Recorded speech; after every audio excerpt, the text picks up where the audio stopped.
možda štitiš svoje životne bodove tvrđavama i kamenim zidovima, rijetki lovče, ali da bi osvojio ovaj dvoboj, jednom ćeš me morati napasti. Pa što onda čekaš?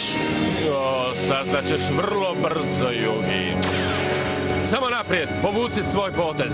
Lovac će napasti svoj plijen kada bude pravo vrijeme. Ej, Yugi, čekaj! Neću mirno stajati i gledati, nemaš šanse! Neću dopustiti da izgubiš svog mlačnog čarobnjaka zbog mene! Prestani, Joey! Ne smiješ mi otkrivati njegovu strategiju. Bez brige, pobjedit ću.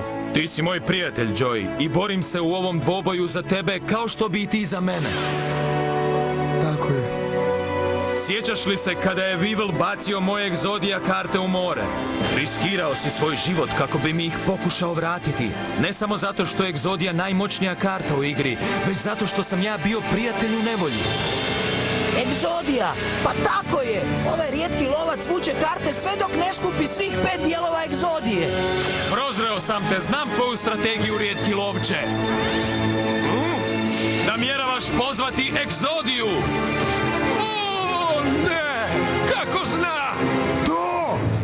Hvala ti, Joey. Pomogao si mi da shvatim njegovu strategiju bez da si mi je zapravo rekao.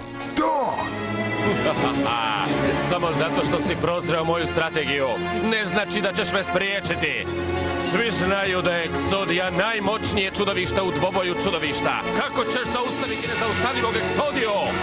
Istina, nitko nikada nije porazio Exodiju, ali da bi vratio Joeyevog paklenog zmaja, ja ću to učiniti prvi. Predaj se, Yugi!